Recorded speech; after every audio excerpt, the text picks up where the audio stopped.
सभी media, print media, electric media के सम्मानित बंधुओं का झारखंड प्रदेश कांग्रेस कमेटी की ओर से हार्दिक स्वागत है और बहुत बहुत आप सबों का बधाई कि आप लोगों ने 3 महत्वपूर्ण त्यौहार जो हमारे एक सप्ताह 10 दिन के अंदर में संपन्न हुए, चाहे वो ईद का हो, चाहे सरहुल का हो, चाहे रामनवमी का हो, आप लोगों का भी काफी सहयोग रहा और शांतिपूर्ण ढंग से सभी जगह हमारे प्रदेश में संपन्न हुआ। आप सबों को बहुत बहुत बधाई थी। अब दूसरी बात है कि हमारे माननीय प्रभारी के राजू साहब दिनांक 13 अप्रैल को रांची आ रहे हैं। वो हमारे प्रखंड के जो पर्यवेक्षक हैं उन सबों के साथ संवाद करेंगे, क्योंकि आप जानते हैं कि यह 2025 का वर्ष जो है संगठन सृजन का वर्ष है और जमीनी स्तर पर हम लोग संगठन को कैसे मजबूत बनाएं, उसी पर गहन विचार विमर्श और उन सबों की बातें सुनी जा रही है। इसी क्रम में हमारे राष्ट्रीय अध्यक्ष माननीय खड़गे साहब और विपक्ष में लोकसभा में विपक्ष के नेता माननीय श्री राहुल गांधी जी ने विगत 2 दिन पहले हमारे 6 राज्य 4 तारीख को 6 राज्य और 2 केंद्र शासित राज्यों के जिला अध्यक्षों के साथ संवाद किया, उनकी बातों को सुनी।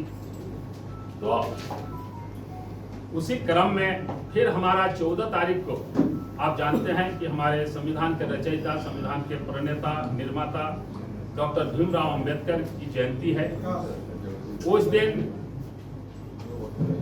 9 बजे से एक मानव श्रृंखला जो संविधान की प्रति हाईकोर्ट, पुराने हाईकोर्ट के सामने उनके आदमकद प्रतिमा के समक्ष एक मानव ह्यूमन चेन के माध्यम से विवेकानंद चौक, देवेंद्र माझी चौक होते हुए डॉक्टर राजेंद्र प्रसाद चौक तक वह मानव श्रृंखला आएगी और एक सभा होगी।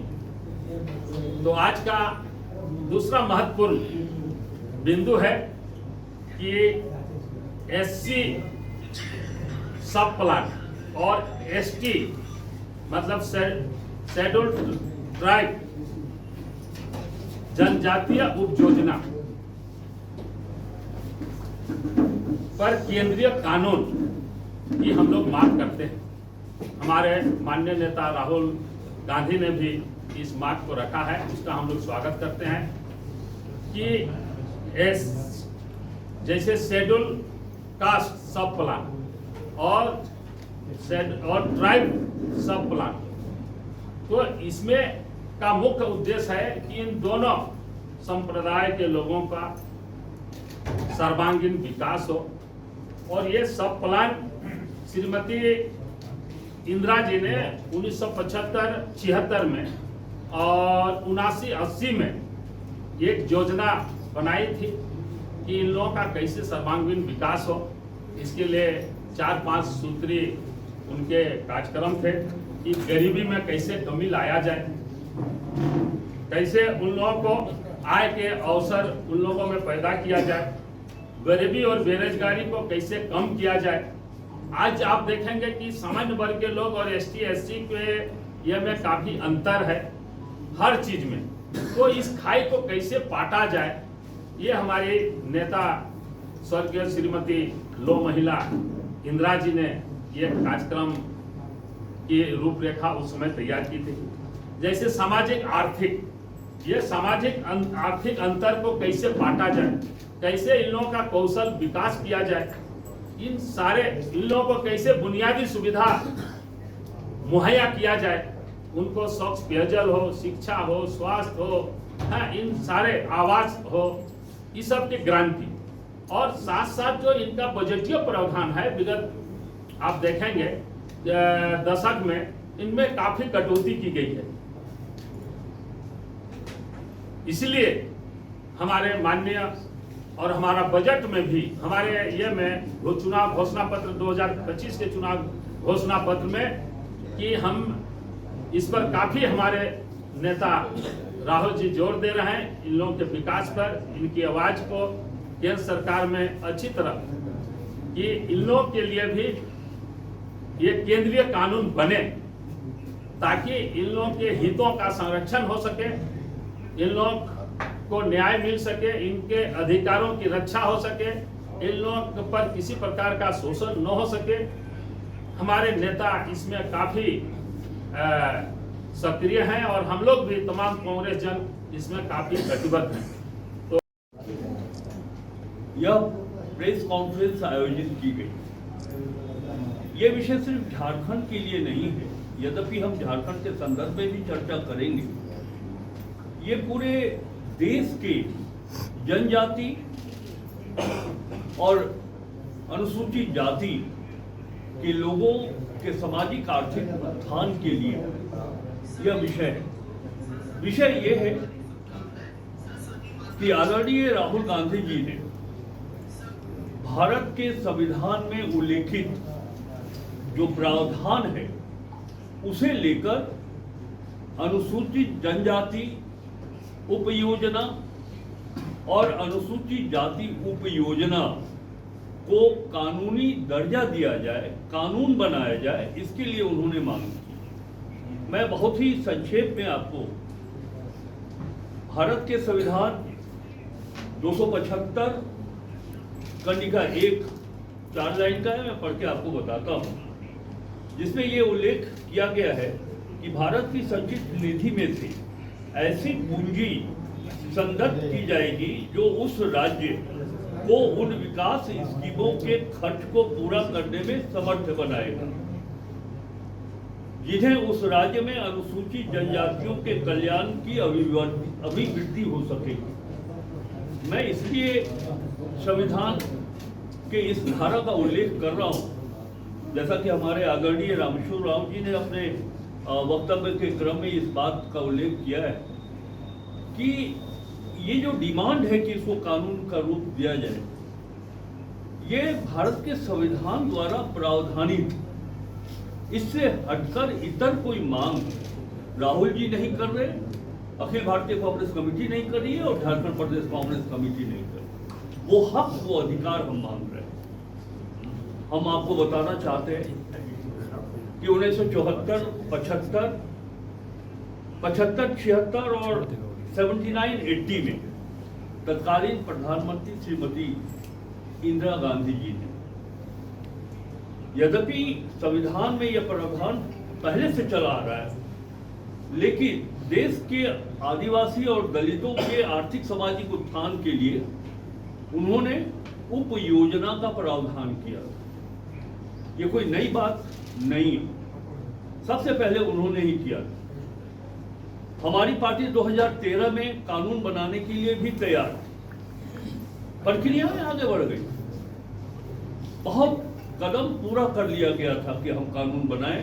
उस समय डॉक्टर मनमोहन सिंह जी हमारे प्रधानमंत्री हुआ करते थे, लेकिन अफसोस की बात यह रही कि 2014 में चुनाव का सामना करना पड़ा।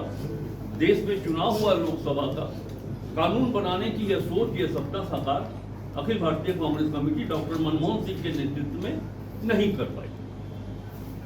अब स्थिति यह है, मैं फिर कहना चाहूंगा कि हमारे प्रदेश अध्यक्ष जी और हमारे पूर्व वित्त मंत्री जी डॉक्टर रामेश्वर उरांव जी ने जिस बात पर फोकस किया, भारत सरकार एक तो यह है कि विगत एक दशक में जो पैसा मिलना चाहिए था देश के विभिन्न राज्यों में आदिवासी और दलितों के लिए, उसमें कटौती की गई, लगातार ह्रास होते गया।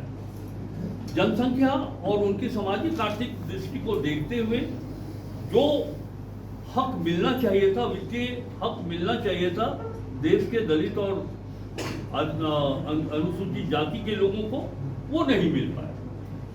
रादर उसमें गिरावट आई। हमारे प्रदेश अध्यक्ष जी ने आपको वो आंकड़ा के माध्यम से बताया है कि विगत एक दशक में अनुसूचित जाति उपयोजना में 3.4%, अनुसूचित जनजातीय उपयोजना में 2.6% का ह्रास हुआ अलॉटमेंट पे, और उसका परिणाम ये हुआ है कि 11.70 लाख करोड़ रुपए अनुसूचित जनजातियों के लिए और 5.57 लाख करोड़ रुपए का बजटीय समर्थन में नुकसान हुआ। ये पैसा मिलना चाहिए। ये पैसा मिलता तो हमारे झारखंड सहित देश के वैसे क्षेत्रों में रहने वाले जनजाति और जाति के लोगों को उनके सामाजिक आर्थिक विकास में काफी वृद्धि होनी चाहिए थी। क्या है उपयोजना, सब प्लान किया है। मैं बहुत ही संक्षिप्त में आपको बता दूं। राधाकृष्ण किशोर जी को भी मंत्री वर्तमान मंत्री बाकी पिछले रहा हूँ कि 2 बार यूपीए की सरकार में मुझे NCST का अध्यक्ष बनाया गया। उस दरमियान एक मुख्य काम हुआ करता था ESP का, क्योंकि वो डील करता था ट्राइबल से, नेशनल ट्राइबल कमीशन से, तो मुख्य काम था ESP का समीक्षा करना, जगह जगह स्टेट में बहुत ही प्रोसेसन होता था समीक्षा के अंदर में ये देख करके कि ट्राइबल सब प्लान के पैसे को सही ढंग से खर्च नहीं किया। राज्य का नाम नहीं लूंगा, मैं बताऊंगा कि राज्य में ESP के पैसे से पुलिस के लिए गोलियां खरीदी गई, आम पुलिस। फिर दूसरे राज्य में स्टेट ट्रांसपोर्ट का हेडक्वार्टर बनाया गया। कोई मतलब नहीं है ट्राइबल के वेलफेयर से। मकसद है 275(1) आर्टिकल है संविधान का। बाद में से संविधान जब से लागू है तब से है ये ट्राइबल के लिए खास करके कि सरकार, केंद्र सरकार राशि भेजती है विभिन्न राज्यों आदिवासियों की भलाई के लिए, कल्याण के लिए और फिर शेड्यूल्ड एरिया के लिए प्रशासन के स्तर को ऊंचा उठाने के लिए। 2 मकसद उसके होते हैं। लेकिन यहाँ आने पर, राज्य में आने पर हो जाता है उदास, कहाँ चला जाता है पता नहीं चलता है। एक राज्य में शहर से एयरपोर्ट जाने वाला रोड ESP के पैसे से बंद था। आप समझ सकते हैं कि क्या मतलब इसका अर्थ है कि नहीं। इस तरह से घटनाएं होती थी। तो राहुल जी की जो मांग है, हमारे प्रिय नेता राहुल जी की मांग है कि इसमें कानून किया जाए, कानून बनाया जाए इस पर, ताकि ये सही ढंग से खर्च हो आदिवासियों की भलाई के लिए और आदिवासी इलाकों के विकास के लिए। 2 मकसद इसके विकास के लिए सही ढंग से खर्च हो, ये इस पर कानून बनाया जाना चाहिए। हम धन्यवाद देंगे अपने लोकप्रिय नेता को, राहुल जी को, जिन्होंने यह मुद्दा उठाया। पहले होना चाहिए, लेकिन चलिए देर ही सही जो मुद्दा उठा है।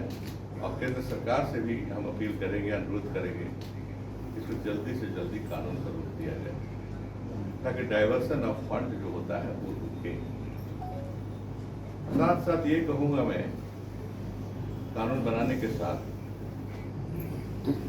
अभी तक जो राशि खर्च हुई है जहां तहां, उसका स्पेशल ऑडिट, ताकि ट्राइबल और शेड्यूल्ड कास्ट के हमारे साथी लोग जाने कि उनके लिए पैसे केंद्र सरकार ने दिए सब प्लान के तहत, ESP और SC/ST के तहत, उन पैसों को, उन राशियों को राज्य की सरकारों ने किस तरह से खर्च किया, अपव्यय किया, क्या किया, उसको खर्च किया। मुझे याद है कि रेड्डी जी थे मुख्यमंत्री आंध्र प्रदेश के, वहाँ गए थे कमीशन लेकर।